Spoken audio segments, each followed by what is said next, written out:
¿Cómo tenemos un nuevo papa? Bueno, la señal de esto es el humo blanco que se emite en la Basílica de San Pedro. Pero ¿cómo es este proceso? Porque muchas veces tenemos la duda, bueno, ¿cómo se elige? ¿Quién lo elige? ¿Cuál es la señal? ¿Cómo se hace todo esto? Lo que pasa, primeramente, es que una persona, cuando quiere ser sacerdote, hace todo un proceso. En ese proceso, de acuerdo a las obras y al designio de Dios, porque hay muchas personas que uno dice, bueno, son sacerdotes, han servido toda su vida, ¿por qué no están allá o por qué no han sido papas? Porque eso es un proceso en donde la misma persona, de acuerdo a donde se necesite el sacerdote en la comunidad, puede llegar a ayudar a ella o puede seguir también creciendo o formándose, dependiendo también de la necesidad que haya, de todo ese proceso que es muy riguroso y también de donde la misma persona quiera llegar. Es un concepto muy amplio y también que nos invita a profundizar y abarcar más sobre el conocimiento de este para nuestra fe. Pero principalmente y básicamente lo que tenemos y sabemos es que un sacerdote tiene que pasar por muchos pasos para poder llegar hasta ser cardenal. Para eso tiene que estudiar muchísimo. Para ser un sacerdote, aproximadamente o generalmente se dura un proceso de 8 años para poder tener este título. Entonces, además de eso, tienen que estudiar más cosas, otros tienen que ser doctores de la iglesia, tienen que estudiar mucho, tienen que hacer muchas misiones, estar con una comunidad demasiados años, más de 10, 20, 30 años, y así poder ir ascendiendo hasta llegar a ser cardenales.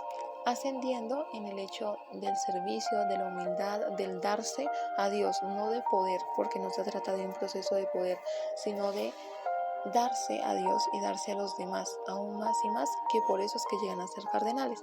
Cuando son cardenales, entre ellos, cuando se muere o fallece un papa, entre los cardenales se hace un proceso de votación y ahí se elige al nuevo papa. Se puede hacer 1, 2, 4 o más vueltas, como pasó en el caso del Papa Francisco, que fueron 8 vueltas, y si mal no recuerdo, en el caso del Papa eh, se me pasó el nombre, San Pablo II, fueron 5 vueltas. Entonces, ¿por qué pasa esto de estas vueltas? Como parecido al proceso político, cuando se hacen elecciones. Y lo que sucede es que muchos dicen, bueno, si quedó tal persona, pero esa persona dice, no, es que yo no me siento preparado o no, yo no voy a asumir una responsabilidad tan grande. Entonces se vuelve a hacer otra vuelta. Entonces, por eso pasan este tipo de situaciones, pero es también importante investigar para profundizar en nuestra fe. Entonces pasa esto y por eso es que en este caso con el Papa León XIV fueron 4 vueltas y él asumió entre los cardenales y dijo, sí, yo quiero ser papa, asumo esta gran responsabilidad que tengo con amor, con servicio a Dios. Y ahí es cuando está antes todo este proceso, durante todo este tiempo, antes de que esa persona, ese cardenal diga, sí, quiero ser papa, en la Basílica de San Pedro, en la chimenea, hay este humo gris. Y cuando ya eligen al Papa, cuando el Papa, el cardenal dice quiero ser Papa, ahí sí pasa a ser un humo blanco. Por eso es que es la señal visible que tenemos nosotros como católicos en que ya tenemos papa y se dice la frase cuando pasa este humo blanco, habemos papa, o sea, tenemos papa. Y ahí es cuando los medios, todos empiezan a decir, bueno, tenemos papa, el humo blanco, todo esto por este significado. El pasado jueves a las 6 horas hora de Roma, el humo blanco emergió de la chimenea de la Capilla Sixtina, señal de que dicho colegio de cardenales eligió el papa.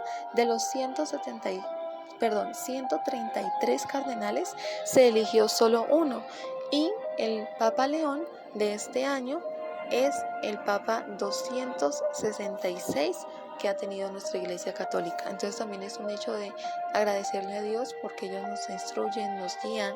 Cuando digamos uno dice, bueno, pero ¿qué es lo que hacen ellos? Pues resulta que ellos dirigen la iglesia. Entonces si ellos, por ejemplo, este año que es del jubileo, si ellos dicen, bueno, este año va a ser del jubileo, se perdonan todas las indulgencias. Si digamos en cuanto a leyes, si aprueban, si no aprueban, a festividades de la iglesia. Y es importante porque si hay un mal proceso en esto, eso puede dañar y deteriorar nuestra fe. Por eso también la gran responsabilidad. Y hay muchos tratados, que es más que todos tratados escritos que hablan sobre la familia, hablan sobre muchas cosas que nos enseñan mucho nuestra fe, y es lo que no conocemos, pero es lo que realmente ellos hacen y nos educan muchísimo para nuestra fe. El nuevo papa se llama Robert Francisco Prevost Martínez. Se apodó, por decirlo así, como el Papa León XIV. Y podemos investigar quién es este papa y saber por qué el Papa Robert lo eligió. Bueno, ¿y quién es este papa? ¿O qué sabemos del nuevo Papa León XIV? El primer papa agustiniano, en este caso, es el segundo pontífice del continente americano después de Francisco. ¿Por qué? Resulta que el Papa León XIV, Robert Prevost, él es de nacionalidad estadounidense. Y según el Vaticano, tienen la norma de que ningún papa puede ser estadounidense, pero como él tiene doble nacionalidad, estadounidense y peruana, por eso se eligió. ¿Por qué? Porque Estados Unidos es la primera potencia mundial. Entonces la iglesia hizo esta ley porque dijeron, no, nosotros no podemos estar como a favor de esas potencias, de estas cosas, porque se va a tergiversar el mensaje de la iglesia y van a asimilarlo como que, bueno, estamos a favor de esas potencias mundiales, algo que pues no llama a Dios, no llama a esa comunidad a el crecimiento de los países, pero no a un solo país como potencia ni nada de estas cosas. Entonces, para evitar todo ese tipo de conflictos y para que la iglesia también no se incline a otra cosa que no es, o se asimile, o también tenga como muchos problemas, por eso es que no se elige de la primera potencia mundial en cualquier tiempo, sea Estados Unidos, China, Grecia, Italia, lo que sea. Entonces es por ese sentido. No se elige nunca un padre que sea la primera potencia mundial, pero como el padre Robert Prevost tiene dos nacionalidades, entonces por eso en este caso sí quedó. Bueno, él es el primer papa agustiniano, el segundo pontífice del continente americano. El primero fue el Papa Francisco. Fue hijo de Louis Marius Prevost, de ascendencia francesa e italiana, y de Mildred Martínez, de ascendencia española. Tiene dos hermanos hombres. Aquí en estas imágenes podemos ver un poquito todo el proceso que él ha llevado hasta poder ser cardenal, como el Papa Francisco también intervino en este proceso hasta que él fue llamado cardenal y pues finalmente quedó como papa. Una de las primeras frases que nos da en esta primera prédica, ese primer anuncio que pues él dio como papa es la siguiente frase: el mal no prevalecerá, porque todos estamos en manos de Dios, unidos y sin miedo. Avancemos hacia adelante y seamos discípulos de Cristo.